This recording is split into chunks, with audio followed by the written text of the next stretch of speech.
بسم اللہ الرحمن الرحیم۔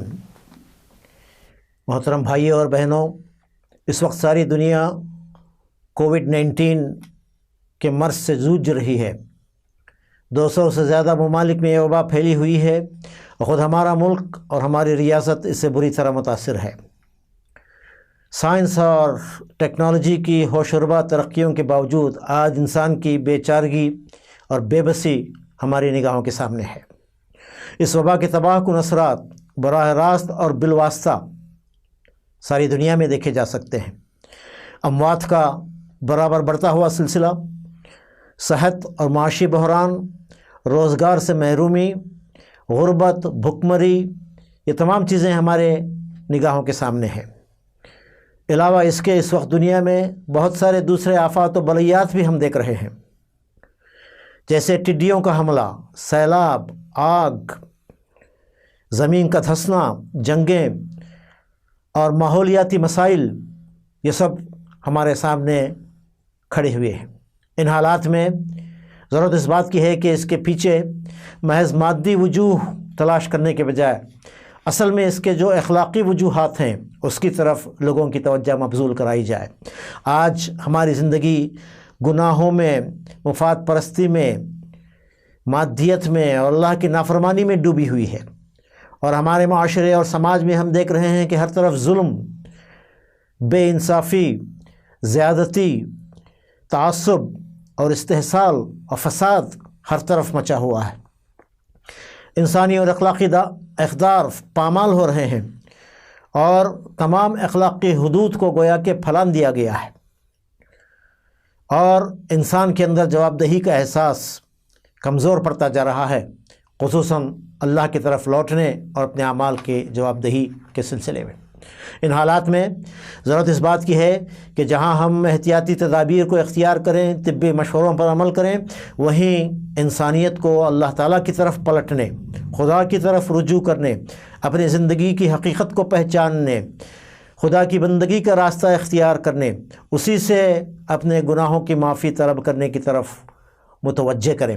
چنانچہ جماعت اسلامی نے اس موقع پر ایک 2 ہفتے کا آن لائن کیمپین چلانے کا فیصلہ کیا ہے، جس کے مقاصد حسب ذیل ہیں۔ نمبر 1، لوگوں کی خدمت، جو متاثرین ہیں ان کی خدمت بجا لانا، ان کے صحت کے سلسلے میں فکر کرنا۔ جماعت اسلامی کی جانب سے doctors for humanity, humanitarian relief society اور خواتین کے فارورڈ نامی ٹرسٹ لوگوں کے مسائل کو حل کرنے کے لیے، ان کو طبی صلاح دینے کے لیے ہیلپ لائن چلا رہے ہیں، اور ان کے مختلف قسم کی خدمات کو انجام دینے کے لیے اپنی جگہ مصروف ہیں، جس میں طبی رہنمائی بھی ہے اور پھر ان کی خدمت بھی بجا لانا ہے۔ اس کے وسیع تعارف کو ہم اس مہم کا ایک مقصد کے طور پر لے رہے ہیں۔ دوسری بات یہ ہے کہ ہم لوگوں کے اندر بیداری پیدا کرنا چاہتے ہیں کہ اس مرض سے کیسے بچا جا سکتا ہے، کیا حفاظتی تدابیر ہیں جن کو اختیار کرنا ہے۔ اس سلسلے میں لوگوں کو ایجوکیٹ کرنے کی بھی ضرورت ہے۔ تیسری بات، اہم تر بات یہ ہے کہ ہم خوف و ہراس کے ماحول سے نکل کر ان حالات کا مقابلہ عزم کے ساتھ، حوصلے کے ساتھ، صبر کے ساتھ، ایمان کے ساتھ، توکل کے ساتھ ہمیں کرنا چاہیے۔